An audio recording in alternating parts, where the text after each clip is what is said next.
The Rebbe's asked the question, what does the Rav mean that the vessel becomes separate from the light? Does it have a simple meaning? Because we're not separate from God. The Rebbe answers, we're one with God from God's aspect, but we're not one with God from our aspect. This means that we need to know a spiritual law that the Baal HaSulam brings,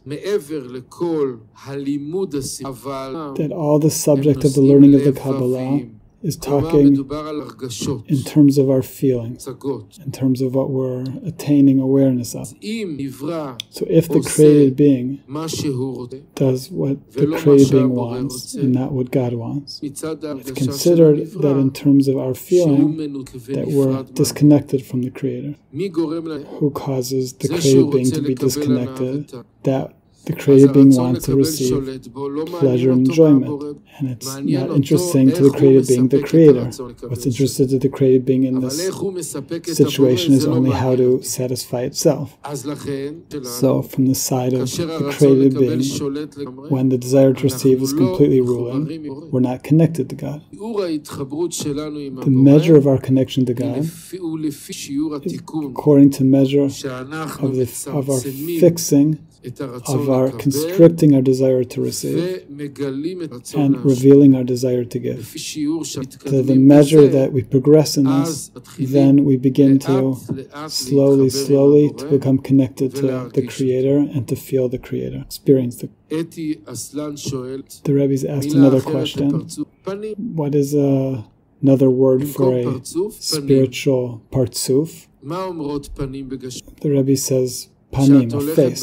What does it mean, a face? When you go in the street, you see lots of faces. There's faces of those we know and faces of those we don't know. Face means to recognize. So we have 5 partzufim in each of the spiritual worlds, meaning 5 types of faces, 5 types of recognition, that through them we come to see and experience the Creator. The Rebbe's asked if when the light of God shines in a person, can we say that the person is in the world, the spiritual world of Atzilut? The Rebbe says that the world of Atzilut is a very high spiritual world. We'll learn later on that these 3 different lessons that we're having throughout the day connect to one another. The lesson we have in Matan Torah and the lesson we have in the Zohar and this lesson of the Peticha all connect to one another. At the end of the process, I'm certain that all the souls here great richness from this learning, because these are 3 different types of looking at the inner aspect of the Torah. And each one complements each other. Not everybody can participate in all the different lessons. I understand this. Each one as much as they're able to, thank God. But we need to know that they're each complementing one another. At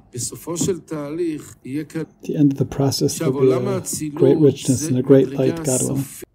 Now, the world of Atzilut is the final level.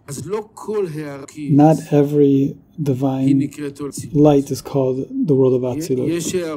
There's lights of the world of Asiyah, the world of Yetzirah, the world of Bria. Not every divine light that we feel or awareness of God is the world of Atzilut. There are many levels, and God willing we'll learn about them throughout these 3 different lessons.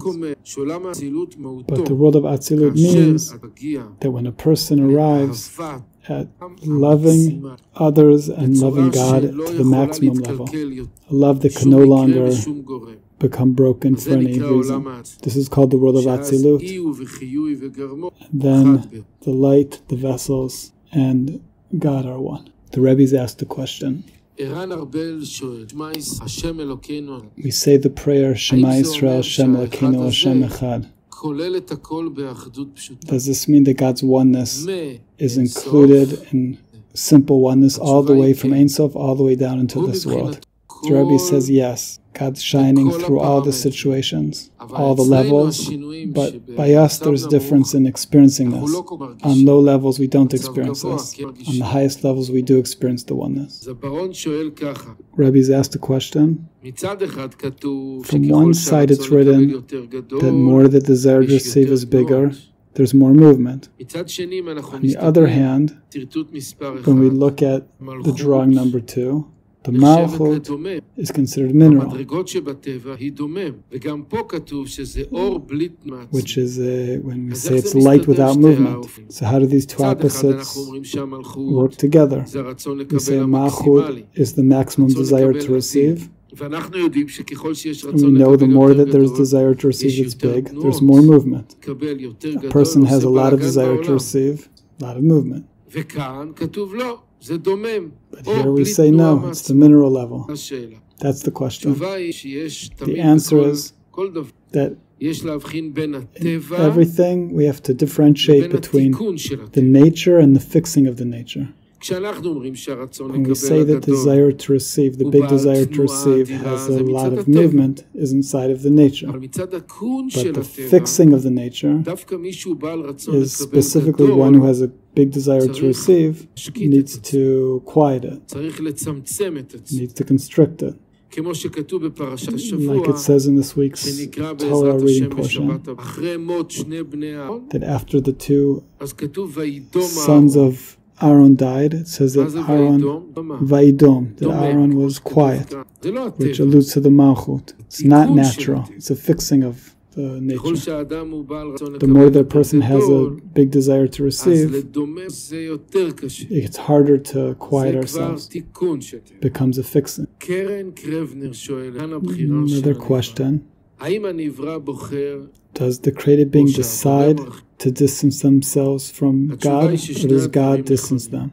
The Rebbe says that both of these. The Baal HaSulam says that before an action, the decision is in our hand, and after something's happened, we need to believe that everything happened from above.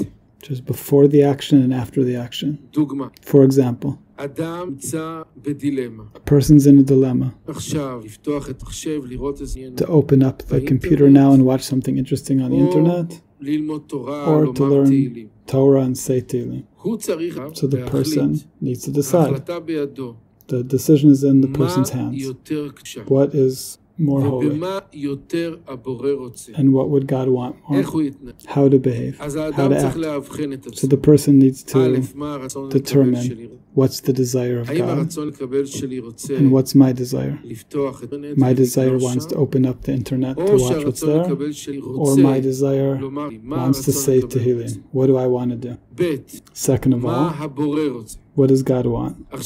Now, in the situation that what I want to do and what God wants are the same, so good. There's no contradiction. But that usually doesn't happen.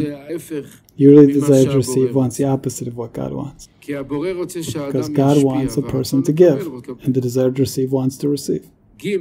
Third of all, after the person decides what God wants and what the person wants, the person needs to choose if the person is going to do what God wants or do what the person wants. If the person takes upon themselves the spiritual work or does what they want to do.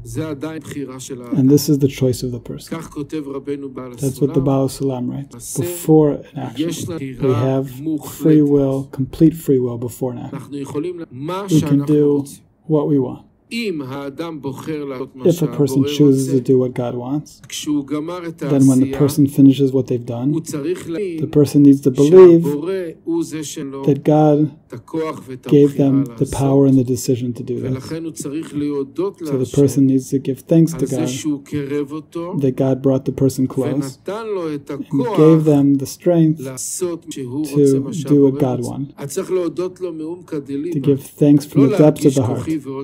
Not to feel that the person themselves did it, but to give thanks to God from depths of the heart. If the person did the opposite of what God wants, so after the person finishes doing it, the person needs to believe that God threw them out and gave them the ability to go against God and do what they wanted to do, instead of taking upon themselves the desire of God, and to be in the place of thinking that they're big and God is small. So then the person needs to cry to God that they don't want to be thrown out. That's the answer. Let's look further on number 10. Matters are summed up here. Here we find that this nefesh of each man and woman, that in this world is the light of life enclosed in the body, and draws forth something from the essence of God, draws out directly from the essence of God, and goes through the 4 levels of Atzilut, Bria, Yitzira, and Asiyah, which are 4 spiritual states, 4 types of consciousness, and goes farther from the light of God, from the light of the revelation of God. Why? Because each world is lower than the world above it, and has more creation and less creator. Each world has more desire to receive and less desire to give, until we come to the vessel that's called body, and then the vessel is considered to have finished its form. And although the light has become very small in it, so much so that the vessel doesn't even know its source, the light has become so small, we don't feel God. People on the consciousness of the higher spiritual worlds, they experience God in all of the mitzvot, in all of the spiritual practices. They feel God in the mineral, plant, animal, in every person. But when we're in this world, in a situation of desire to receive, a state of complete egoism, so the light is small. The light is very small, so much so that we don't realize our source. So therefore we're living a life that's disconnected from God. We eat and drink, learn, make sport, listen to songs, try to fill our lives with all sorts of things without connection to God. We don't see God. The light has become very small, to the extent that which we don't realize our source. We've spoken about this in previous classes, that the light doesn't become small at all, actually. What's actually becoming small is our ability to be aware of the light. The light is always there. The light remains the same. God's infinite light and all of God's glory is in every single man and woman, the maximum light, the highest consciousness, the love, the greatest love with all of its power. We're just not feeling it. Why? Because of our ego, because of our desire to receive. It says that even though the light has become very diminished, so much so that we don't realize our source, with all this, by our busying ourselves in Torah and the spiritual practice of mitzvot in order to give to God, we refine our vessel of desire to receive to the point that we become fitting and able to experience the light in all of its measure. And that's what Rabbi Chaneh ben Ekashia says, that God wanted to refine Israel and therefore gave them the Torah and the mitzvot. Meaning, God wanted to refine us and therefore gave us Torah and gave us mitzvot, spiritual practices, not to give us troubles and to give us servitude, but in order to refine us so that we'll be able to more and more reach a state of divine consciousness, a state of belief, a state of loving others, and then the more that we're progressing, be able to receive the great divine light and shefa that God wants to give to it. The Rebbe is taking other questions. The Rebbe says there's an interesting question. How can it be that in the physical mineral there's great energy that's atomic energy. So the Rebbe says that the mineral is nothing. He says it's the lowest level, very small light. So the question is, how in this our physical reality that comes out from the spirituality, we have atomic energy in the mineral. The answer is that in everything, like we said, there's two opposites. The Malchut has the greatest desire to receive from the side of nature. But the tikkun, the fixing on this desire to receive, is called domem, is called mineral. But from the side of nature itself, it has the greatest desire to receive. And therefore, because the greatest desire to receive, therefore we have the smallest light. But in actuality inside, we have the greatest desire to receive. So there's something in its opposite. On one side there is atomic energy. But we need to talk about this more. The Rebbe asks a question that he says is not clear. If all the Sefirot contain all the Sefirot, so then we have already in the Keter, the Malchut. So how does the true Malchut come out? If already in Keter there's already Malchut. The Rebbe doesn't so much understand the question. A Rebbe would give on this an example. A person wants to build a house. So first the person thinks about the plans for the house. Where's going to be the entrance, the living room, the kitchen, etc. If a person is thinking about the bathroom of the house, is there actually a bathroom there? We have a spiritual law that you can't think about words of Torah in the bathroom. So if the person is just making the plans of the house, is it already forbidden to think about Torah there? Of course not. Why? Because it's not real material, it's just thought. Afterwards, a person goes and builds the house, and the architect writes on the paper. The paper is already something more real. So when we have on the paper written, the drawing of the bathroom is forbidden to think about Torah? Of course a person can, because there's no bathroom. It's just on the paper.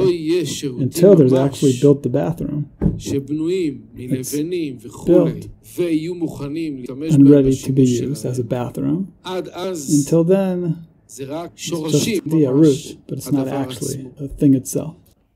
The Rebbe asked the question, how does this world which is material come out of the world of Asiyah, which is spiritual? The Rebbe said the world of Asiyah is a spiritual world, and from that world comes this world. Because the world of Asiyah, from the state of nature, is the greatest desire to receive. But there still has an ability to overcome it. But in this world already there isn't power to overcome that desire to receive. As it's written, in those days there'll be no king of Israel. A person will do whatever they want, it says in the prophets. So that's like describing this world. Those days there'll be no king in Israel, meaning we'll have no connection to the king, meaning no connection to God. Everyone will do what they want. The Rebbe's asked the question, to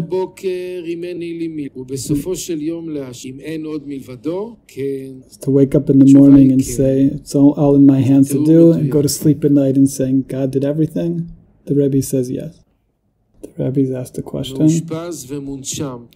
somebody's in the hospital because of the corona, and the Rebbe says, the learning that we're doing, learning the inner aspects of Torah, that have great merit, may God willing, from the merit of this learning, help to all Israel to return to God and to be saved from the plague.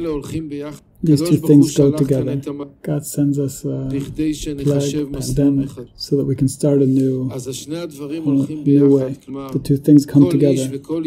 Every man and woman needs to think, what can we do to improve? What can we do? And to make effort to do in a positive way and a complete way, God willing. The help of God. Does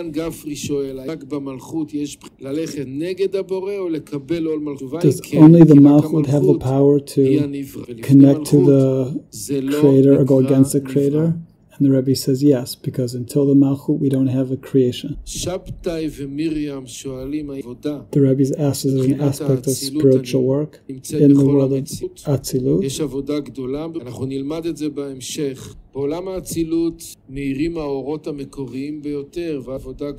The Rebbe says in the world of Atzilut is shining the highest lights, and there's a lot of work there in order to experience those lights in a state of giving. The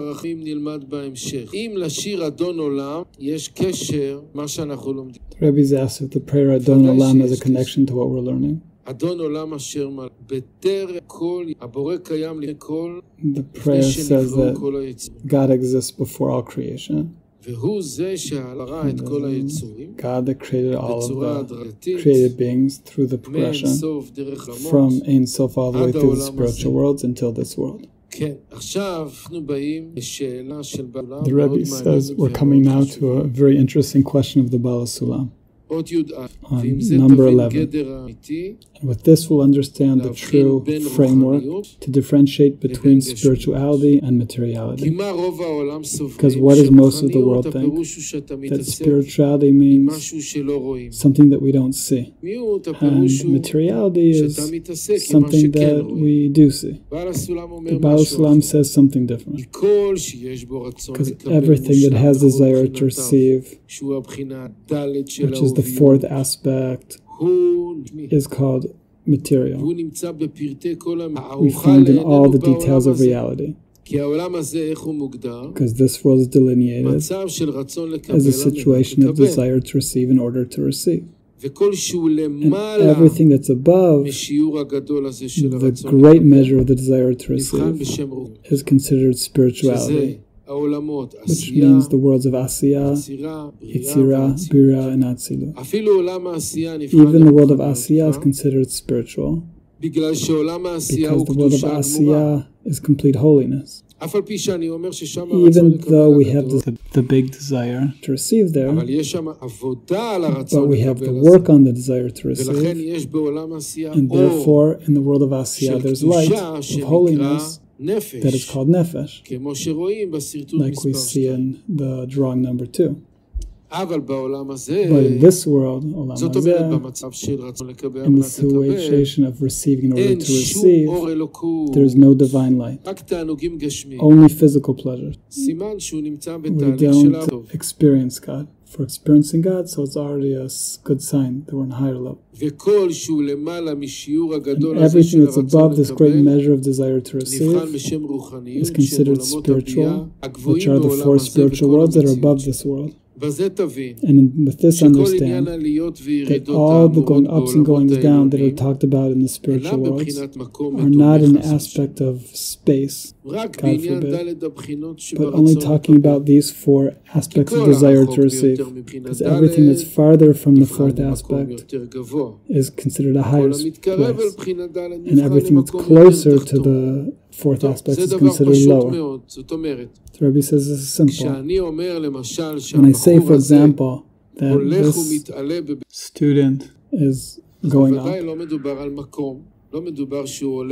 doesn't mean he's going up in physical space. It means that he's going up in his learning. So the same thing spiritually. We have ideas of going up and going down spiritually. The spiritual levels go up and spiritual levels go down. There's souls that go up and souls that go down. But we're not talking about anything in physical space. The more that we're acquiring the desire to give and have less desire to receive, this is considered that we went up. We attain more desire to receive and less desire to give, so it's considered more down, meaning it's lower in importance. What's the difference between this world and Malchut? The Rebbe says that Malchut that we're talking about here is the great desire to receive, but it's found in holiness. But here in this world, Olam Hazeh, it's not in holiness. Because the concept of Olam Hazeh, of this world, is a term talking about the desire to receive that has no desire to give. The more that as we start to attain the desire to give, then we're no longer in this world, Olam Hazeh, spiritually. Not that a person has to go up anywhere. In the same place that we're standing right here, but we're elevating. It's a spiritual elevation, not a physical elevation. Someone who is in this world, Olam Hazeh, is a created being that's disconnected from God. And therefore, through the holy books and holy people, we can begin to connect to God. The Rebbe says that we need to review the lessons, to prepare for the next lesson, in order that we can truly understand these things. The